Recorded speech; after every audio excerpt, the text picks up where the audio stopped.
22-23च्या पुरवणी मागण्यावर बोलण्यासाठी परवानगी दिली त्याबद्दल मी आपले मनापासून आभार मानते.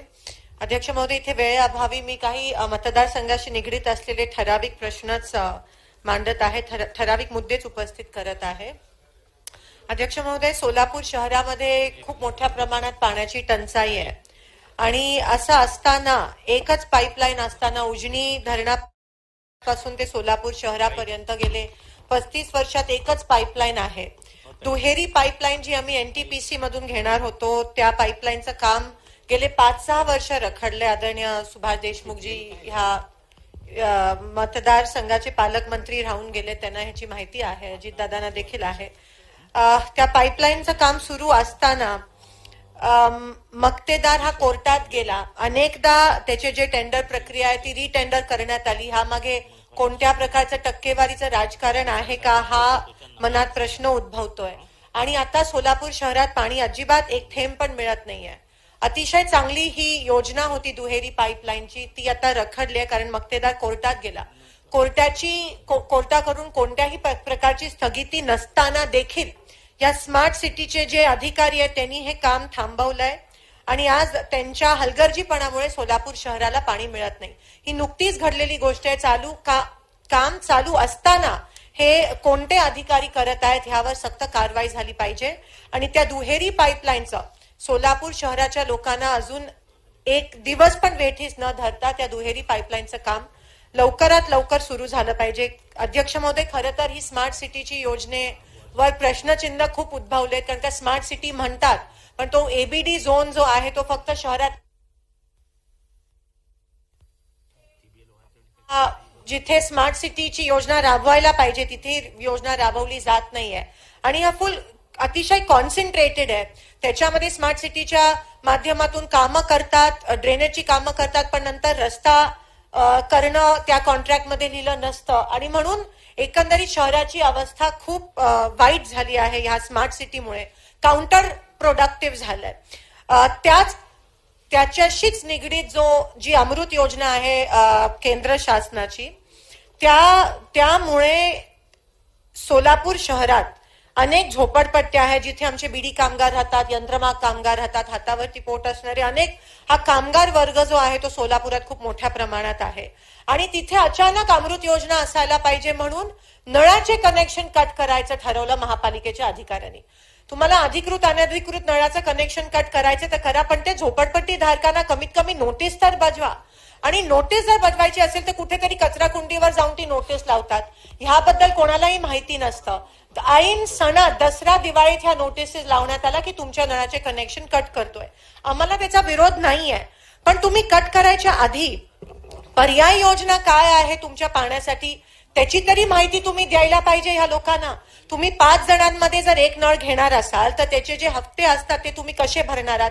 त्या गोरगरीब कामगारांना ते परवडणार नाहीये की एका टप्प्यात भरणं, त्यांना टप्पे वाईज इन्स्टॉलमेंट मध्ये ते करून द्या. पहिले तुम्ही ही योजना राबवा की 5 लोकांमध्ये 5 फॅमिलीज मध्ये एक नळ घ्यावा आणि मग तुम्ही त्यांच्या नळाचे कनेक्शन इतर अनधिकृत कट करा. तुम्ही अचानक येऊन कचरा कुंडीवर नोटिसेस लावता आणि लोकांना माहित नाही, ऐन सणासुदी तुम्ही त्यांच्या पाण्याचं कनेक्शन कट करता. ह्याचा आम्ही ठामपणे विरोध करतो आणि कृपया नगरविकास मंत्र्यांनी मुख्यमंत्र्यांनी ह्याकडे लक्ष देऊन त्याला स्थगिती द्यावी. जोपर्यंत ती पर्याय पाणी व्यवस्था होत नाही तोपर्यंत हे नळाचे कनेक्शन कट करू नये अशी मी ह्या पुरवणी मागण्यांद्वारे विनंती करते. अध्यक्ष महोदय, तिसरा ज्वलंत विषय असा आहे की ज्या अनधिकृत झोपडपट्ट्या आहेत त्या रेल्वेच्या जमिनीवर आहेत. काही दिवसापूर्वी मी मुख्यमंत्र्यांना भेटली देखील होती ह्या बाबतीत आणि त्यांनी मला आश्वासन दिलेलं की हा विषय हा फक्त सोलापूरसाठी मर्यादित नाहीये, पण हा पूर्ण महाराष्ट्रासाठी मर्यादित आहे. रेल्वेच्या जमिनीवर ज्या झोपडपट्टी असतात त्यांना अधिकृत करण्याचा एक धोरणात्मक निर्णय हा महाराष्ट्र शासनाने घेणं गरजेचं आहे. ह्या रेल्वेच्या जमिनीवर गेले 35-40 वर्ष या झोपडपट्ट्या आहेत आणि त्यांना अधिकृत करणं, त्यांना रेग्युलराइज करणं ही शासनाची जबाबदारी आहे, शासनाचं दायित्व आहे. त्यांना अचानक परत एकदा रेल्वेच्या माध्यमातून केंद्र शासनाकडून नोटिसेस बजावल्या जातात की तुम्ही ही जागा खाली करा, उद्या बुलडोझर आणलं जाईल. 30-35 वर्षापासून ही लोक तिथे रहिवाशी आहेत. मला असं वाटतं रेल्वे केंद्र शासनाने आणि महाराष्ट्र शासनाने एकत्र बसून काहीतरी धोरण ठरवून जेवढ्या रेल्वेच्या हद्दीत झोपडपट्ट्या त्यांना रेग्युलाइज करण्याचा धोरणात्मक निर्णय हा महाराष्ट्र शासनाने केला पाहिजे. शेवटी ती आपली लोक आहेत आणि त्यांना तिथून काढून टाकणं आणि दुसरीकडे टाकणं हे मला असं वाटतं हे अजिबात ही लोकशाही पद्धत नाही आहे काम करण्याची. सोलापूर शहरासाठीच एक महत्वाचा ज्वलंत प्रश्न बोरामणी एअरपोर्टचा. बोरामणी एअरपोर्ट हे मला असं वाटतं राजकारणाच्या पलीकडे जाऊन आपण सगळ्यांनी मिळून सोलापूरमध्ये एअरपोर्ट झालं पाहिजे. एअरपोर्ट आहे पण ते एका चिमणीमुळे सगळेच त्याच्यामध्ये राजकारण करत आहेत. बोरामणी एअरपोर्ट सगळं अधिकृतरित्या झालंय. थोडासा तिथे रेटा लावला, मला असं वाटतं दोघंही देशमुख साहेब या ठिकाणी आहेत, तर सोलापूरमध्ये एक इंटरनॅशनल एअरपोर्ट लवकरात लवकर होईल. ती चिमणीची भानगड सोडा आणि आपण सगळे मिळून बोरामणी एअरपोर्ट त्या ठिकाणी साठी आदरणीय ज्योतिरादित्य सिंधियाजीकडे जाऊन आपण बोरामणी एअरपोर्टचा लवकरात लवकर ते विकसित झालं पाहिजे हा प्रयत्न करूयात. त्यासोबत जे MIDC जो परिसर आहे सोलापुरात, तो जिथे आमची MIDC अक्कलकोट आहे, तिथे MIDCने ते टेक ओव्हर केलंय पण ती टॅक्स ही महापालिकेला भरत असते, पण तिकडे जे मूलभूत इन्फ्रास्ट्रक्चरल फॅसिलिटीज आहेत ते होत नाही आहेत. तर महापालिकेच्या माध्यमातून खास बाब विशेष निधी देऊन MIDC मधले जेवढे रस्ते आहेत किंवा कामगारांच्या सोयी सुविधा आहेत त्या लवकरात लवकर तिथून महानगरपालिकेकडून झाल्या पाहिजेत अशी माझी मागणी आहे. अध्यक्ष महोदय, आताच आपण अधिवेशन चालू आहे पण आपल्या मैदानात सुशिक्षित बेरोजगारांचा मोर्चा त्या ठिकाणी खूप मोठ्या प्रमाणात आलाय महाराष्ट्र भरातून. तर सुशिक्षित बेरोजगारांचा 33% विविध विभागामध्ये तसेच जिल्हा परिषदेमध्ये कंत्राटी कामे देत असताना शासन निर्णयाप्रमाणे सुशिक्षित बेरोजगार अभियंत्यांना 33%, मजूर सहकारी संस्थांना 33% व नोंदणीकृत ठेकेदार यांना 33% याप्रमाणे कामाची वाटप झाली पाहिजे. ती महानगरपालिकेमध्ये होत नाही आणि म्हणून शहरामध्ये जे सुशिक्षित बेरोजगार इंजिनियर आहेत त्यांना इथे कामं मिळत नाही, त्यांच्यावर मोठ्या प्रमाणात अन्याय होतोय. अध्यक्ष महोदय, सॉरी मी बाब क्रमांकाचं या ठिकाणी मी अंगणवाडी बाब क्रमांक 372 242 पृष्ठ क्रमांक ह्या माध्यमातून महिला बाल कल्याण मंत्री इथेच आहेत. गेले 3 वर्ष अंगणवाड्या या ठिकाणी मंजूर होत नाहीयेत केंद्र शासनाकडून. विलंब होत आहे. काय कारण आहे? महाराष्ट्र शासनाने अनेक नवीन अंगणवाडी सुरू करण्याचे प्रस्ताव हे केंद्र शासनाला सुपूर्द केले असताना देखील अंगणवाड्या या ठिकाणी मंजूर होत नाहीयेत पूर्ण महाराष्ट्रभर. आणि दुसरा थोडासा महत्वाचा विषय आहे, महिला बाल कल्याणी समिती स्थापन केली है इंटरफेथ मैरिज पैनल सुपरविजन साठी.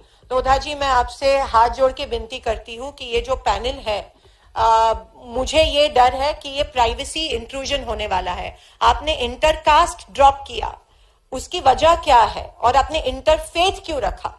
मेरे मन में ऐसी शंका हो रही कि शायद ये पोलराइजेशन होने जानबूझ के होना चाहिए, इसीलिए तो किया नहीं. क्योंकि एक औरत, अभी हम महिलाओं को कहीं पे स्वतंत्रता मिल रही है और महाराष्ट्र एक पुरोगामी राज्य है. ऐसे में अगर एक औरत का या एक लड़की का जो इंडिपेंडेंस है अगर आप उससे ये छीने इंटरफेथ पैनल का एस्टैब्लिशमेंट करके, तो मेरे ख्याल से आगे जाके लड़कियों को और महिलाओं को जो 18 साल की है, जो विद कंसेंट ऑफ पेरेंट्स अगर वो शादी कर रही है, तो इसमें गवर्नमेंट को इंट्रूजन करने की कोई वजह नहीं है. दिस इज इंट्रूजन ऑफ प्राइवेसी और वो उसका प्राइवेट मामला है. इसमें अगर गवर्नमेंट का कोई पैनल जाके उससे सवाल पूछता है क्यों, कैसे, क्या, तो आगे जाके ये पैनल के जो रिस्पॉन्सिबिलिटीज है वो एक्सीड होंगे और इसका मिसयूज होगा. तो शायद ये गवर्नमेंट की साजिश तो नहीं क्या, ऐसे मेरे मन में लग रहा है. क्योंकि महिलाओं के प्रति खास करके गवर्नमेंट की सहानुभूती हमें दिखाई नहीं दे रही है. अध्यक्ष महोदय, मी एवढे स्पेसिफिक प्रश्न या ठिकाणी